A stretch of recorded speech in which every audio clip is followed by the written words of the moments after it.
푹 자고 아침에 일어나도 항상 피곤하신가요? 계속 병원을 다녀도 해결되지 않는 문제가 있진 않으신가요? 15년간의 임상과 경험을 바탕으로 한 기능의학 치료로 여러분을 병원에서 탈출시켜 드리겠습니다.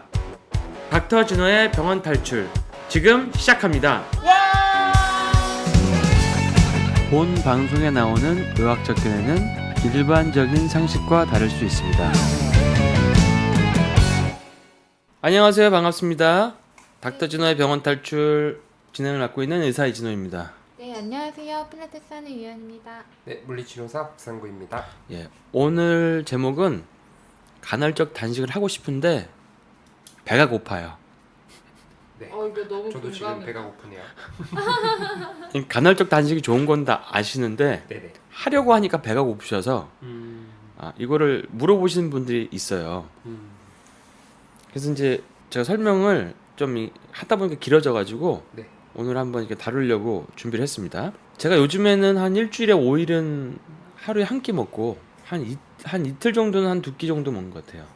근데 2끼도 이렇게 차려서 먹는 건 아니고 네. 그냥 간단하게 한 끼 정도는 뭐 간식이나 뭐 견과류 정도 먹고 그냥 한 끼만 먹는데, 그러면 물어보시죠. 안 피곤하세요? 그러면 제가 피곤해 보이세요? 그러면 안 피곤해 보이시는데요? 이렇게 얘기를 하죠. 근데 사람들이 간헐적 단식을 특별하게 본인의 의지와 상관없이 굶게 되는 그럴 때 아니면은 간헐적 단식을 해본 적이 거의 없는 분들이 굉장히 많아요. 네. 하루 3끼를 다 챙겨 먹든지 아니면 뭐라도 중간에 네. 주전부를 많이 하든지 아니면 조금씩 계속 먹거나 이런 경우가 되게 많거든요.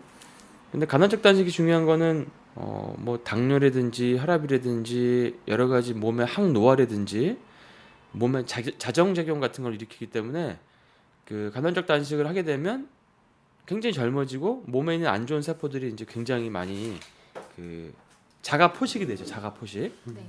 자, 근데 이제 배가 고프면 못 하니까, 자, 그러면은 몇 가지를 볼 텐데, 일단은 몸에 에너지가 떨어져 있는 분들은 간헐적 단식이 잘 안 돼요. 그러겠죠. 막 그러니까- 에너지가 필요로 할 테니까. 그러니까 영양 결핍인 분들은 네. 피곤하면 안 되는 거예요. 그러니까 몸에서 에너지 생성이 잘 돼야 되거든요. 네. 피곤하면 안 돼. 피곤하면 더 힘들겠죠. 정상적인 사람들. 그쵸. 계속 악순환처럼 뭔가 계속 더 피곤해지고. 네, 예. 맞아. 그러니까 간헐적 단식을 하려 그러면 네. 일단은 몸에 내가 영양제라도 잘 먹고 네. 기본적인 비타민, 미네랄, 뭐 오메가 3 이런 걸 잘 먹어서 몸에 가장 기본적인 세포의 에너지 대사가 잘 돼서 힘이 좀 생겨야 돼요. 안 그러면은 자꾸 이제 이게 에너지가 떨어지니까 뭘 먹고 싶어지거든요. 그러면 기본적으로 그런 걸 확인 안 하고 그냥 나 해야지 하고 시작하시는 것보다는 했다가 이제 힘들어서 잘 네. 못하시는 분들이 많이 있었어요. 그런 분들은 그런 걸 확인한 다음에 좀 그러니까 예를 들어서 뭐 네. 지방을 세포로 끌고 들어가려면 네. 뭐 카르니틴, B2 이런 게 필요하고 탄수화물이랑 단백질을 세포로 끌고 들어가려면 비타민 B1, 2, 3, 비타민 5, 마그네슘, 알파리포산 이런 게 필요하거든요. 네. 근데 그런 게 부족하다고 생각해 보세요. 아. 그럼 먹어도 세포로 안 가. 미토콘드리아 에너지 공장을 안 가잖아요. 네. 힘을 그러면은 몸에서 어떻게 작용을 하냐면 네. 세포에 도착 안 했다. 먹었지만, 세포에 더 그 줘라. 거대 영양소가 부족하다. 네. 이렇게 신호가 가는 거예요. 그러니까 계속 이제 더 먹어라는 신호가 가는 거죠. 근데 그 먹은 것들이 세포로 안 들어가고 자꾸 이제 신호는 가고. 그러니까 중요한 건 칼로리는 들어가는데 칼로리가 들어갔을 때 지방, 탄수화물, 단백이 들어갔을 때 그거를 세포로 끌고 들어와야지 에너지를 만들거든요. 그러니까 그게 기본인데 그게 안 되는 분들이 되게 많아요. 그러니까 그걸 교정하고, 그러니까 영양제는 먹고 칼로리는 줄이고, 그러니까 뭐 일단 칼로리 높은 음식은 좀 줄이고, 그다음에 영양제는 잘 먹고, 그래서 이게 대사가 잘 돼야 되거든요. 그게 첫 번째예요. 그래서 저는 대사가 굉장히 잘 돼요. 그래서 더 간헐적 단식이 잘 어렵지가 않죠. 별로. 맞아요.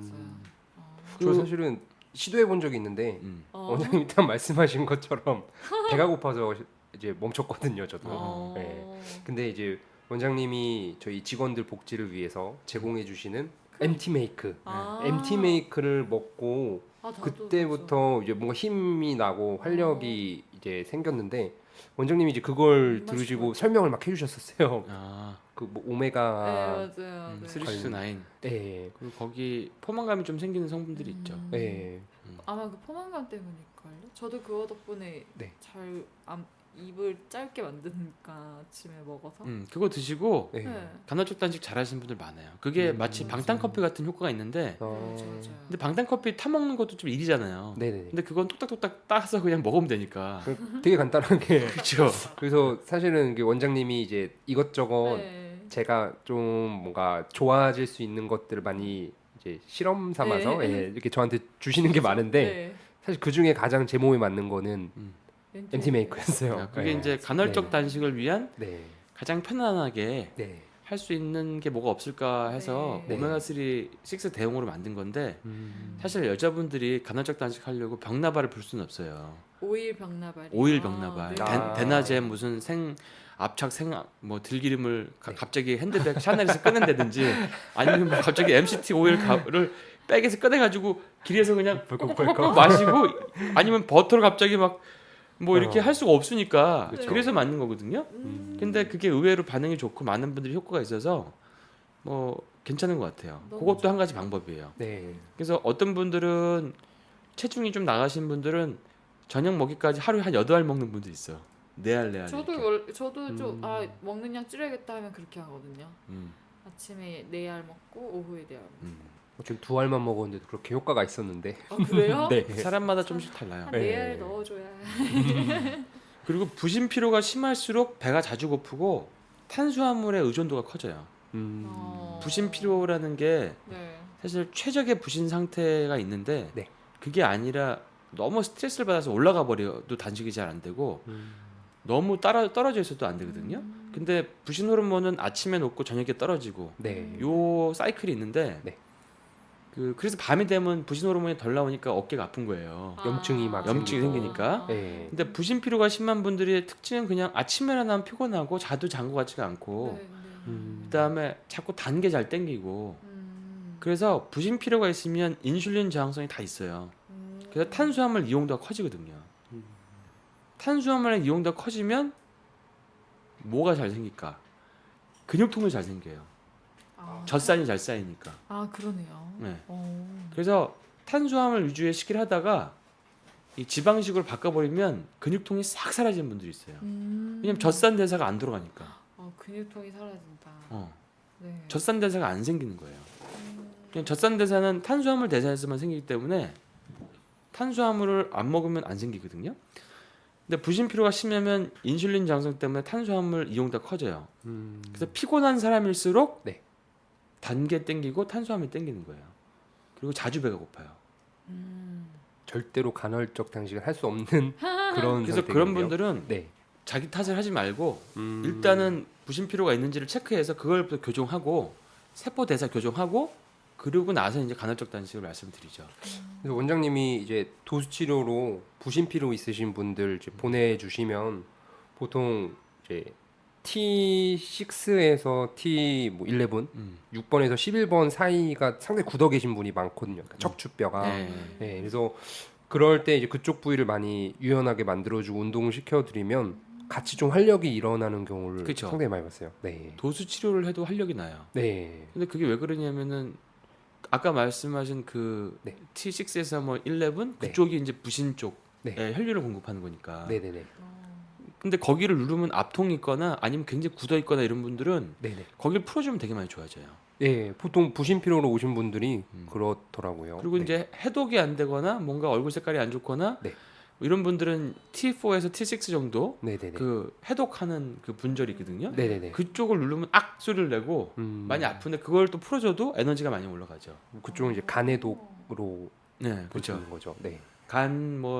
간이랑 뭐 쓸개 뭐 이런 네. 네. 뭐 이런 그 소화기 쪽 위장 뭐 이런 쪽에 해독이 안 되는 거는 그 부신보다 약간 윗분절 네네. T4에서 T6 정도를 해드리면 굉장히 막 몸에서 해독 반응이 빨리 나타나는 거죠. 그러면 이제 뭐 제가 물리치료사 관점에서 보면 간헐적 단식이 어려우신 분들은 척추 운동 뭐 유연성을 좋게 해도 그것도 말이 맞는 배가 말이네. 좀 덜 고프지 않을까? 그렇죠, 맞아요. 네. 근데 이렇게 보고 그쵸. 싶네요. 네. 그렇죠. 네. 재밌네요. 그렇죠. 그게 연관이 돼 있는 거죠. 네. 그리고 일단은 뭐 아까 MT 맥을 먹는 거는 지방을 먹으면 포만감이 생기는 거니까. 네. 예. 그러니까 예전에 샹글리라 다이어트라고 해서 식전에 지방을 먹으면 배가 안 고파지거든요. 그러니까 고칼로리의 지방을 식전에 많이 먹으면 식욕이 뚝 떨어져요. 그래서 이제 그런 원리를 사실 MT 메이크도 하고 방탄커피도 하고 이런 거죠. 네. 그러니까 배고플 때는 막 지방을 찾아서 먹으면 그게 인슐린도 올리지 않고 포만감이 생기니까 간헐적 단식을 좀 더 잘할 수 있죠. 원래 완벽한 간헐적 단식은 지방도 안 먹는 건데 그렇게 하기까지 하기 힘드니까 네. 보통은 이제 방탄커피나 뭐 영양제 있는 오메가 3라든지 MT 메이크 같은 거를 드시면서 하면 좀 도움이 되고요. 그다음에 탄수화물을 많이 먹을수록 배가 자주 고파요. 맞아요. 먹을수록 중독. 땡기고 네. 중독 같은. 먹을수록 땡겨. 그래서 이런 얘기를 많이 하시잖아요. 아, 탄수화물 주말에 많이 먹었더니 너무 배가 고파가지고 너무 귀찮아요. 막 이런 분들. 맞아요. 그러니까 탄수화물은 2시간밖에 안 가요. 포만감이. 지방은 10시간 가고 5배네요. 단백질은 4시간. 그러니까 탄수화물을 먹고 달달한 커피 한 잔 마시고 그러면 또 배고파서 점심 먹고 또 과자 하나 먹었다가 2시간 있다가 저녁 먹고 또 과일 하나 깎아 먹고 이렇게 해야 되는 거죠. 그러니까 간헐적 단식 될 수가 없어. 먹느라 바빠. 1일 육식이야. 삼시세끼도 나쁜 새끼인데 육식는 엄청 이거는 뭐라고 말을 나쁜. 육두문자 나오겠네. 그러니까 사실은 원장님이 아침에 저한테 땅콩 비슷한 걸 주셨어요. 네. 그 비싼 거 피스타치오. 같았는데 아 피스타치오. 네. 저는 처음 들어보는 거였는데 네. 뭔지 모르고 먹었죠. 맛있죠. 아침에 먹고 나니까 약간 점심이 안 땡기더라고요. 그런 오늘 거 있어요. 느꼈어요. 그래서 거기도 탄수화물보다는 단백이랑 지방이 있으니까. 예, 그런 것도 제 몸으로 체감해 보니까 확실히 좀 간헐적 단식을 하기 위해서는 네. 이용을 하면 되지 않을까. 네. 그리고 하여튼 물도 많이 먹어야 돼요. 아우 원장님 물 드시는 거 생각하면 저는 물 속에 사는지 공기 속에 사는지 사실 구별이 안 될 정도예요. 공기보다 물을 많이 드실 수도 있어. 맞아. 너 수영 잘하잖아요.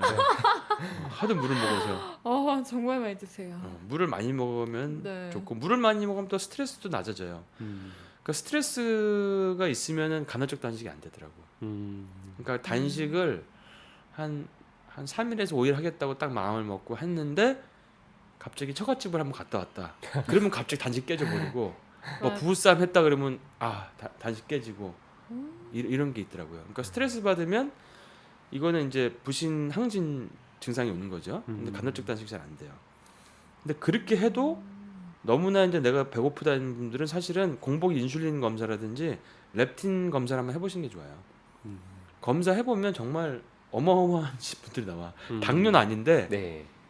인슐린 검사를 하면 정상이 10 이하고 네. 아주 건강한 사람은 한 5 정도로 보는데 막 60몇 이렇게 나와요. 엄청 어마어마하네요. 네. 80몇 이렇게 나온 분도 있고. 그러니까 그 원래 당뇨란 병이 인슐린 높은 병인데 당뇨 가기 직전 단계죠. 그러니까 인슐린이 높으니까 인슐린의 역할이 뭐예요? 탄수화물을 계속 그 세포 안으로 넣기 위해서 분비되는 거니까 네. 계속 단계 땡기는 거예요. 탄수화물이. 더 줘라 막 몸에서 반응을 그렇죠. 하는 근데 저항성이 있는 거기 때문에 네. 세포 안으로 직접 못 들어가는 거죠. 네. 그러니까 이런 경우도 아까 얘기했던 그런 세포 안으로 탄수화물을 끌고 들어가는 어떤 중간재 역할을 하는 영양소들이 부족해서 그럴 수도 있고 아니면 너무 탄수 위주의 식사를 해서 그럴 수도 있어요. 그리고 렙틴 수치가 네. 정상이 10인데 검사해 보면 막 100 아니면 뭐 80, 뭐 60 뭐 이렇게 나오시는 분들이 있거든요. 네. 그런 분들은 배가 엄청 고파요. 근데 그거에 보통 보면 다 옛날에 초절식 다이어트나 뭐 마왕 들어간 한약 다이어트 아주 강력한 식욕 억제들을 뭐 몇 년 먹었다 이런 경우가 많거든요. 그렇게 하면은 이제 굉장히 그 렙틴 수치가 올라가면 계속 배가 고파요. 근데 렙틴을 떨어뜨리는 뭐 여러 가지 방법들이 있는데 네. 저탄고지 뭐 고강도 인터벌 운동들 운동. 렙틴 GX 네. 그다음에 뭐 지방 많이 먹는 거 뭐 스트레스 줄이는 거 이런 거를 하다 보면은 렙틴 수치가 많이 떨어지죠. 근데 그렇게 해가지고도 진짜 힘든 분들은 그냥 그 요즘에 유행하는 삭산다나 그 빅토다 주사를 맞으면 그게 네. 렙틴 수치를 많이 떨어뜨리거든요. 그러면은 많이 편안해지세요. 정말 아 이게 나의 정상 식욕이구나. 살도 많이 빠지. 살도 많이 빠지고 정말 많이 빠지더라고요. 예. 나의 정상 식욕이구나 이걸 느끼게 되죠. 음. 그거는 식욕 억제제랑은 완전 다른 원리인데 네. 일단 렙틴 수치를 떨어뜨리니까 나중에 다시 요요가 오는 게 굉장히 드물어요. 시기만 잘 조절하면 다시 원점으로 돌아가는 경우를 거의 못 본 것 같아요. 거의 없어요. 그 많은 분들이. 그 다음에 이제 자극이 센 음식을 먹으면 네. 이 또 다음 시기가 굉장히 식욕이 땡겨요. 네. 현란한 색깔의 향신료들, 네. 막 자극적인 거, 매운 거, 뭐 이렇게 매운 건 못 먹어. 매운 거라든지 막 그 현란한 거 있잖아요. 색깔이 막 정답. 노랗고 빨갛고 막 이런 거. 엽기 떡볶이가 갑자기 생각이 나는데. 그거 드세요? 나 그거 너무 매워. 이제 그런 네. 그 빨간색에다가 네. 떡볶이가 들어가니까 두 가지 시너지는 다음에 급 배고픔. 좀 이따 아마 라면 먹을 걸. 야식 라면 네. 그런 게 올 수가 있죠. 어떤 분들은 또 검사를 해보면 배고픔을 도저히 못 참아서 간헐적 단식이 안 된다 그러는데 그 신경 전달 물질 중에서 도파민이랑 세로토닌이 너무 떨어져 있는 분들이 있어요. 도파민이 떨어지면 그 활력도 안 나고 단 거랑 이 탄수화물 굉장히 많이 땡기거든요. 그러니까 도파민 떨어진 분들은 도파민 올려야 되거든요. 그러니까 도파민을 만드는 몸에 영양소들이 있는데 스트레스를 많이 받으면 떨어져요. 네. 그러니까 도파민이 떨어져 있으면은 술도 땡기고 네. 탄수화물도 땡기고 담배도 땡기고. 그 도파민이 원래 중독 신경 전달 물질이잖아요. 네. 네, 그래서 그런 분들이 도파민이 떨어져 있으면 간헐적 단식이 잘 안 돼요. 그리고 식욕 억제제들이 다 도파민 올리는 약들이 많고 담배 끊는 약도 도파민 올리는 약이에요. 되게 그렇구나. 중요한 거니까 그렇게 하겠죠, 다들. 자, 그러니까 네. 담배 끊는 약이 도파민을 올리는 약이에요. 네. 식욕을 줄이는 약이 도파민 올리는 약이에요. 그러면 도파민 올려놓으면 식욕이 안 땡기고 담배가 안 땡긴다는 얘기예요. 그럼 도파민이 왜 떨어졌냐는 거죠. 네. 그게 뭐 도파민을 만드는 타이로신 같은 뭐 아미노산 결핍에서 올 수도 있지만 많은 스트레스 상황에서 소진되면 그렇게 되는 거죠. 그러니까 자꾸 먹게 되는 거지. 그럼 맞아, 스트레스 맞아. 해결 안 하면 그런 약들이 뭐 의미가 없다고 없겠네요. 봐도 되겠네요. 맞아. 그러니까 스트레스 심신의 안정만 돼도 살이 네. 엄청 많이 빠지죠. 음. 그러니까 요즘에 주로 얘기하는 게 우리가 인슐린 저항성을 교정하고 렙틴 저항성 교정해서 살 뺀 얘기를 많이 하지만 사실 스트레스를 교정을 하면 그것도 살이 많이 빠지거든요. 저는 스트레스 받으면 입맛이 확 떨어지거든요. 그건 체질이에요. 아 그래요? 어. 저는 스트레스 뭐 먹다가도 그냥 뱉고 싶. 뭐라 그래야 돼? 근데 그냥 입맛이 확 떨어져요. 스트레스 받으면 저는 이제 갑자기 막 살이 찌고 그러죠. 그다음에 세로토닌 떨어진 분들도 이제 이 단 거랑 이런 게 많이 땡기니까 세로토닌 떨어지면 몸의 통증, 그다음에 뭐 불면증, 그다음에 우울감, 무력감, 생리통 뭐 이런 게 다 심해지니까 세로토닌 떨어지면 뭐 잠도 잘 안 오고 잘 깨고 뭐 이런 게 없거든요. 근데 세로토닌이 떨어지면 이 역시 단 거랑 이 막 달달한 이런 크림이 막 덮인 뭐 이 네. 아메리카노에다가 뭐 치즈케이크 이런 거 먹으면 엄청 행복해 막 이런 게 그거 행복해. 그게 세로토닌 떨어져서 그래요. 생각만 해도 행복한데요. 저 떨어졌나 봐요. 근데 봐도 엄청 행복한데. 그냥 뭐 맛만 보고 이렇게 별 신경 안 쓰는 사람들은 이제 저 세로토닌 좀 먹어야겠다. 언제 제공해 주시나요? 갑자기 생각이. 세로토닌 올리는 영양제들이 이제 뭐예요? 나중에 칼슘도 있고요. 저 요즘 칼슘 먹는데. 그다음에 MT메이크 같이 오메가 3, 6 뭐 이런 것들이 또 세로토닌 올리고 그것도 먹는데. 마그네슘, 뭐 멜라토닌, 뭐 패션 플라워, 시계꽃, B6 피리독신, 그다음에 성노환풀, 뭐 트립토판, 아연 뭐 이런 것들이 전부 다 세로토닌 올리는 것들이죠. 뭐 셈이라고 하는 것도 있고 SAME, SAM 슬러시 E 그런 것들 지금 말씀드린 것들을 교정을 하면 간헐적 단식을 하는 게 그렇게 어렵지 않다. 지금 간헐적 단식이 어려운 분들은 그런데 문제가 있으니까 한번 오늘 말씀드린 걸 한번 잘 살펴보시고 혼자서 잘 원인을 못 찾으면 그런 거를 볼 수 있는 뭐 신경전달물질 검사라든지 렙틴 검사 이런 것들 한번 해보시기를 추천드립니다. 예, 그래서 간헐적 단식을 기로해서 결국 할 수 있게 되는 단계로 누구나 갈 수 있다. 네. 이것이 오늘의 결론입니다.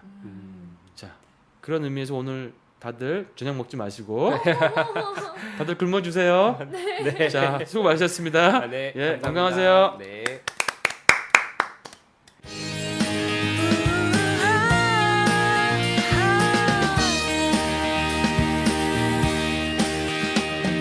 커플 티셔츠 커플 반지 세상 끝에서도 우린 연